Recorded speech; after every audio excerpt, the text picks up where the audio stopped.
আসসালামু আলাইকুম দর্শক, স্বাগতম আনোয়ার টিভির আজকের বাংলা সংবাদে। আজ আমরা জানাবো ভরাতলী এলাকার বন্যার সর্বশেষ সংবাদ। এই মুহূর্তে আমাদের সঙ্গে যুক্ত আছেন আমাদের প্রতিনিধি আসাদুল। আমরা সরাসরি চলে যাচ্ছি আমাদের প্রতিনিধি আসাদুলের কাছে। পানি সংবাদ নিয়ে যুক্ত হচ্ছে আমি আসাদুল। এই যে এবার দেখতে পাচ্ছেন যে অনেক পানি দেখতে পাচ্ছি আমরা, যে যে আমরা যেটুকু জানতে পেরেছি যে দিন দিন যে পানি বৃদ্ধি পাচ্ছে সেটুকু আমরা জানতে পেরেছি।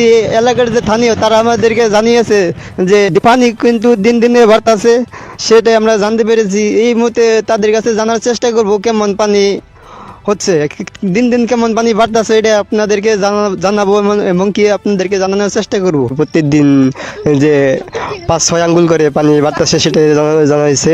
আর যে দিনকে বৃষ্টি হয় তাতে আধা হাত করে পানি বাড়ে সেটা আমাদেরকে জানাইছে। বড়াতুলির স্থানীয় লোক যারা তারা আমাদেরকে জানিয়েছে। তো এই মুহূর্তে আরও জানার চেষ্টা করব তাদের কাছে কেমন পানি বাড়তেছে বা কেমন পানি বাড়ে সেটা আপনাদেরকে জানাবো। পানির যে সংবাদটা আপনাদেরকে জানানোর চেষ্টা করলাম, তারা যে বললো প্রতিদিন পানি বাড়তেছে, তাতে পানি বাড়তেছে আপনার 2 আঙ্গুল 3 আঙ্গুল, আর বৃষ্টি হলে আধা হাত করে বাড়ে সেটা আমাদেরকে জানালো। তো এই ছিল আমাদের কাছে যে বড়াতুলের যে পানির সংবাদ। দর্শক, একটু আগেই আমাদের প্রতিনিধি আসাদুল সাহেব লাইভে এসে কি বললেন আসলে আমরা নিজেরাও ঠিক বুঝে উঠতে পারলাম না।